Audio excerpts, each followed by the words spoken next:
Well, some Taylor Swift fans pretty upset after former President Trump posted this on his Truth Social account yesterday. Take a look. One image shows what appears to be AI-generated images of women wearing shirts with the slogan, "Swifties for Trump." The original post was labeled satire. There is also this, a computer-generated image of the pop star in an Uncle Sam outfit, urging fans to vote for Trump. The former president captioned that post, "I accept." Now, none of these images have been verified, and Swift has not endorsed anyone in the presidential election. Back in 2020, though, the superstar did endorse Joe Biden and Kamala Harris. So let's talk more now about artificial intelligence and spotting those deep fakes. We're joined live this afternoon by Tyler Merritt, Chief Technology Officer for a company called UneeQ Digital Humans.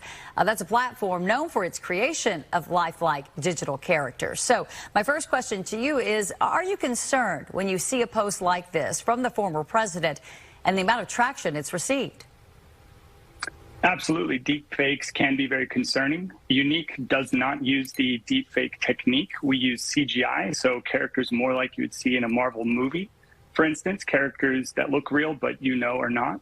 Deep fakes use a different technique entirely. They take a source image or video or audio clip and they can transform it in a way that it's very difficult to tell the difference. Okay, so how concerning is this to someone like you that is trying to differentiate what the public consumes, what we see?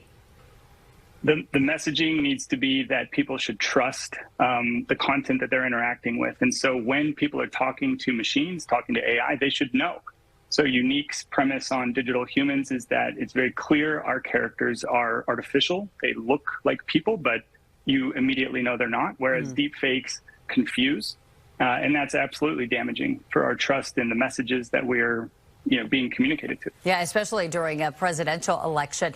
Technology experts, as I'm sure you are aware, have issued some dire warnings that doctored artificial intelligence images and videos can be used to manipulate voters. So how are voters, again, to know what's real and what's not? Yeah, there's some key things that you can look for. If it's a phone call you receive and the audio, it doesn't have any stutters or interrupts. Like normally when we talk, we say and ah, and we interrupt ourselves. So if the consistency of the message is a little too perfect, that can be one indication.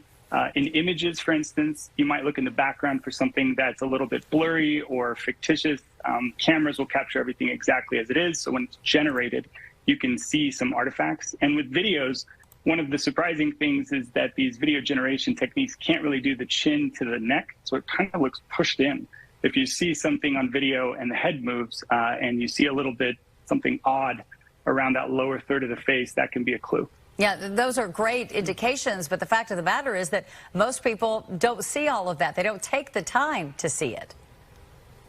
Certainly, the best thing to do is always trust but verify. So you want to check multiple sources, go to different media outlets, anything that a candidate actually says or does. There will be plenty of journalists present, so you can find reputable sources, multiple sources that can show the same thing from different angles, for instance, especially with videos. So that helps us know that the content that we see there, what actually happened.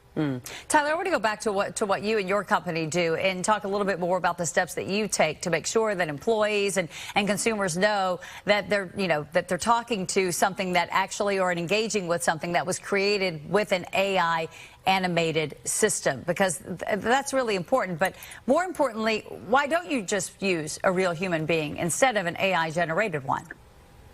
Yeah, I think the premise at UneeQ is that machines are not real. They're a different sort of interacting, and we need to know that. So imagine that you're looking in a mirror, for instance. You're not seeing reality. You're seeing some reflection of it. And so we believe that AI should it should be clear that you are looking at something that's not authentic, not original, not organic. So the premise we use with CGI, as I said before, the Marvel example, you might go into that story, and because you know it's a story, suddenly you have some trust. You can suspend belief, so to speak, and you can agree that this is the world I'm going to be participating in. And so if the amazing Spider-Man swings through buildings, that's fine.